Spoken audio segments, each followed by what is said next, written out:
మామిడికాయ చేపల పులుసు పెట్టుకుందాం. మామిడికాయ చేపల పులుసుకి కొద్దిగా ఆయిల్ పోసుకుందాం. కొంచెం ఆయిల్ పడద్ది చేపల పులుసు కాబట్టి. ఆయిల్ వీటెక్కిందాం. ఆయిల్ వీటెక్కింది కదా, దీంట్లోకే కొద్దిగా ఉల్లిపాయ మిక్సీ పట్టుకోండి. బరగ్గా మిక్సీ పట్టుకోండి, మరీ మెత్తగా పట్టుకోవద్దు, రుచి ఉండదు. ఒక 2 ఉల్లిపాయలు మిక్సీ పట్టి సరిపోద్ది. దీంట్లోనే కొద్ది పచ్చిమిరపకాయలు కూడా, దీంట్లో కొద్ది సాల్ట్ వేసుకుందాం. కొద్ది ఉల్లిపాయ బాగా ఎర్రగా వేపుకుందాం.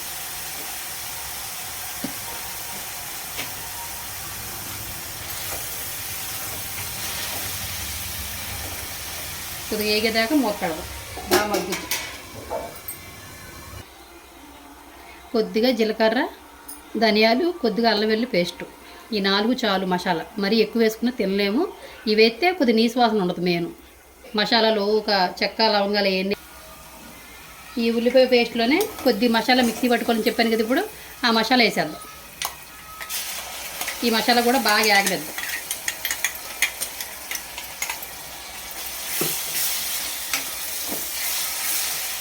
కొద్ది పచ్చివాసన పోయేదాకా ఆగనిద్దాం.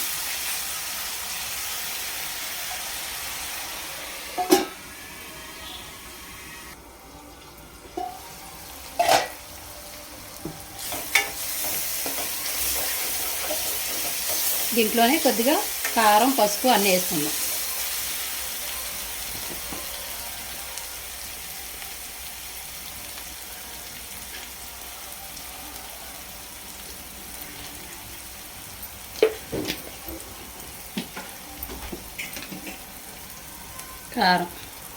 కారం కొద్దిగా పులుసు కాబట్టి ఒకరవ పడద్ది.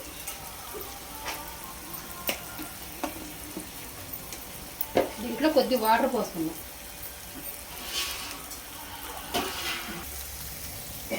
దీంట్లో కొద్ది వాటర్ పోద్దాం.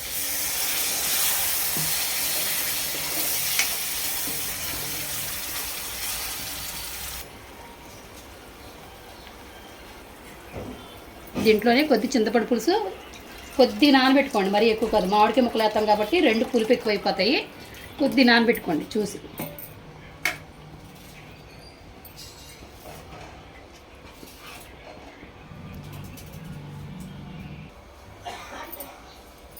పులుసు పోసుకున్నాక ఒక రవ్వ కొద్దిగా సాల్ట్ వేసుకుందాం. ఎందుకంటే అందులో కొద్దిగా ఉల్లిపాయలు వేగడానికి వేసాం. ఇప్పుడేమో కూర సరిపడా వేసి బాగా కలుపుదాం. దీంట్లోనే చేప ముక్కలు వేసుకుందాం.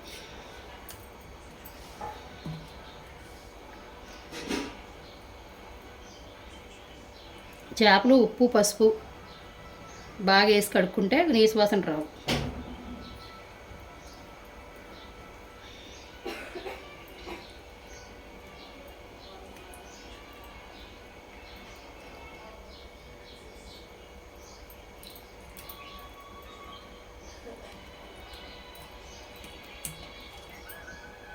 ఇప్పుడు దీన్ని అలా మూత పెడదాం కదపకుండా.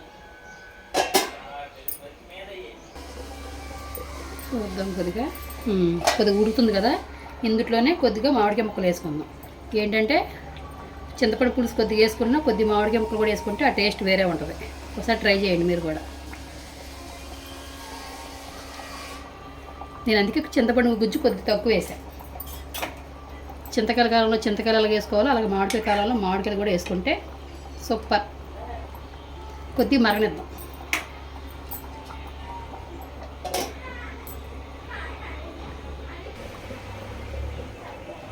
దీంట్లో కొద్దిగా కొత్తిమీర వేసుకుందాం. మరుగుతున్నప్పుడు కొద్దిగా కొత్తిమీర వేసుకుందాం. కొద్దిగా నీసు వాసన వస్తుంది కాబట్టి కొద్దిగా ఎక్కువ వేసుకోండి కొత్తిమీర.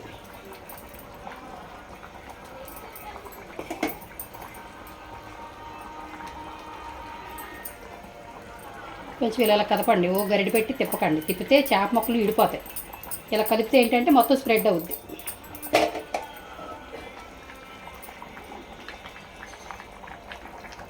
మూత పెట్టుకుందాం 5 నిమిషాలు. కూర కొద్దిగా చూద్దాం.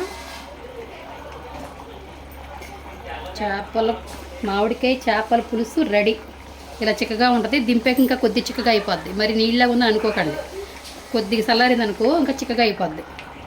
ఇలా ఇలా వండుకుంటే మామిడికాయ వేసి సూపర్గా ఉంటుంది. ఒకసారి ట్రై చేయండి మీరు కూడా. ఎప్పుడు వండినప్పుడు ట్రై చేసి మళ్ళీ తినాలంటే. అయిపోయింది చేపల పులుసు, మామిడికాయ చేపల పులుసు. బంద్ చేసుకుందాం.